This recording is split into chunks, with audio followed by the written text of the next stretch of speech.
स्वागत आहे तुमचं अनुपमाज व्लॉगमध्ये. तर सकाळचे अशी प्रसन्न वातावरण आणि एकतरी चक्कर गच्चीवर मारत असते. तुम्हाला जसं मी रोज म्हणते तसं गच्चीवरून जाऊन पाहत होते खाली. तर खाली असं किशोरीचं काहीतरी सुरू होतं. किशोरी म्हणजे तुम्हाला म्हणलं की आमची कारवड जी आहे ती खाली अशी बांधलेली असते आणि वर असं सुंदर असं वातावरण झालेलं होतं. आणि दुसरे जे गाई होते आजूबाजूला त्याच्या मागे असं बगळे फिरत होते. खूप छान वाटत होतं सगळं बाहेर. आणि असं थोडं थोडं हिरवं हिरवं झालेलं आहे सध्या जे समोर ग्राउंड आहे. पाऊस तर काही पडत नाही, पण जो एक पाऊस पडला त्यात थोडीशी अशी हिरवळ झालेली आहे. आणि बाजूला असं सगळं सामान पडलेलं आहे, शेजारी जे बांधकाम सुरू आहे त्याचं. आणि किशोरीच्या बाजूला हे बगळे जात होते. किती छान वाटतं ना हे सगळं पाहायला. खूप निसर्गाने, खरंच निसर्गाची कमाल करावी तितकी कमी आहे हे सगळ्या गोष्टींची. तर असंच सगळं वातावरण होतं. आणि हे वातावरण पाहत पाहत जेव्हा कामाला पण सुरुवात करतो ना, डोळ्यालाही खूप छान वाटतं हे सगळं. आणि मनात हे सगळं साठवून आपल्याला आपल्या सगळ्या कामाची तयारी करायची असते. डोक्यात खूप सगळे विचार असतात, दिवसभराचे प्लॅन असतात. मग मी आज करणार होते एक सिरम घरी केसांसाठी. आणि थोडक्यात आपण याला काय म्हणू, म्हणजे आपण कंडिशनरसुद्धा म्हणता येईल. तर यासाठी मी सामान घेतलं होतं कढीपत्ता, मेथ्या आपल्या, आणि त्याबरोबर काळे तीळ घेतले होते, आणि मेहंदीचा काही पाला होता, आणि 2 लवंग घेतल्या होत्या. तर हे सगळं घेतलं आणि त्याच्यासोबत 1 ग्लास पाणी आपलं, पण पाणी आपल्याला फिल्टरचं घ्यायचे. आणि हे सगळं आपल्याला उकळायला ठेवायचे.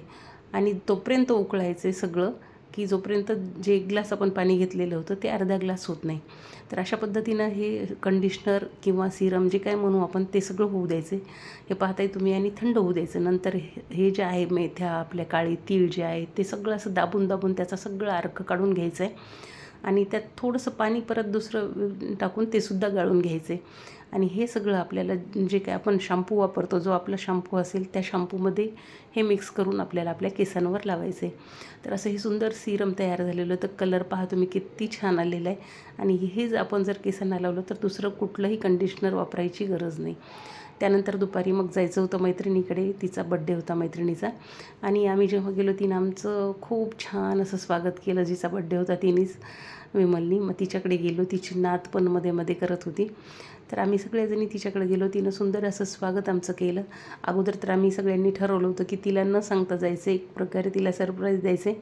पण परत असा विचार केला की आपण जाऊ सगळ्या मिळून. आणि असं होऊ नये की तिचा दुसरा काही प्लॅन असावा आणि ती दुसरीकडे कुठे जाईल. त्यामुळं आपण तिला सांगून जाऊ हा विचार केला. आणि मग तिला सांगून आम्ही सगळ्याजणी तिच्या घरी गेलो. तिच्या घरी गेल्यावर तिने छान असं स्वागत केलं. आणि तिच्या सुना पण खूप छान आमच्यासाठी तयारी करून ठेवलेली होती सगळी. आणि तिने गुलाबाची फुलं देऊन असं स्वागत केलं. छान टवटवीत हा गुलाब आमच्या प्रत्येकीच्या हातात होता. खूप सुंदर असं वाटत होतं. आणि तिच्या घरी वातावरण पण खूप छान वाटत होतं. तिच्या दोन्ही सुनांनी भरपूर अशी तयारी केलेली होती. केक घरीच बनवला होता. तिच्या एक छोट्या सुनेनी, मोठ्या सुनेनी छान अशी पावभाजी केलेली होती. वातावरण खूप छान वाटत होतं.